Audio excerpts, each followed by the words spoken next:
మీ అందరికీ క్రీస్తునామంలో ఉన్నారండి. జ్ఞానుల గురించి మనం ఆలోచిస్తే, జ్ఞానులు బంగారమును, సామ్రాణిని, బోలముని తెచ్చి ప్రభువుని ఆరాధించినట్లుగా మనకు కనిపిస్తుంది కదా. మత్తయి సువార్త 2వ అధ్యాయం 11వ వచనంలో మనకు కనిపిస్తుంది. బంగారము, సామ్రాణి, ఆ బోలము ఏమిటిని సూచిస్తున్నాయి అని మనం ఆలోచిస్తే, బంగారం అనేది యేసు ప్రభువుని రాజుగా మనకి సూచిస్తుంది. శివ దేశపు రాణి సొలొమోను రాజు దగ్గరికి ఆ కానుకలు తీసుకొచ్చినట్టుగా మనకి అక్కడ కనిపిస్తుంది. అంటే రాజుల యొద్దకు వెళ్ళేటప్పుడు ఆ కానుకలు అనేది తీసుకుపోతారు. ఆ బంగారం అనేది యేసు ప్రభు రాజు, మెస్సయ్య, యూదుల్లో నుంచి వచ్చిన ఆ రాజు, యూదుల రాజు అని మనకి అర్థమవుతుంది.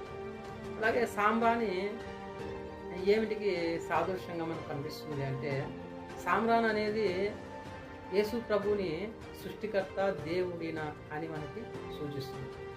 చూడండి, ఎన్నో మందిరాల్లో, అన్నిల మందిరాలు కావచ్చు, అప్పట్లో యూదుల మందిరాలు కావచ్చు, అగరబత్తీలంట, సామ్రాన్ అంట, సువాసన ఏదైతే పరిమళ వాసనలు వస్తాయో, ఒలివ్ నూనె కావచ్చు, అంటే మందిరాల్లో సువాసన ఏదైతే బాగా వస్తుందో, పరిమళ వాసన వస్తుందో, అలాంటివి దేవుని యొద్ద వాడేవాళ్ళు. అందుకే సామ్రాణి అనేది సువాసనగా మనకు కనిపిస్తుంది కదా. అందుకే ఈ సామ్రాణి అనేది యేసు ప్రభుని దేవునిగా, సృష్టికర్తగా మనకి అది చూపిస్తుంది. మూడవదిగా బోలము. నికోదేము ఆయన మరణించినప్పుడు బోలము తెచ్చినట్లుగా మనకు కనిపిస్తుంది.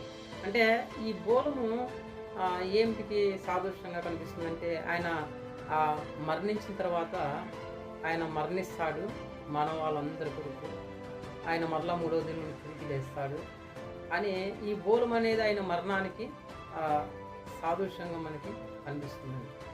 బంగారం అనేది యేసు ప్రభుని రాజుగా చూపిస్తుంది.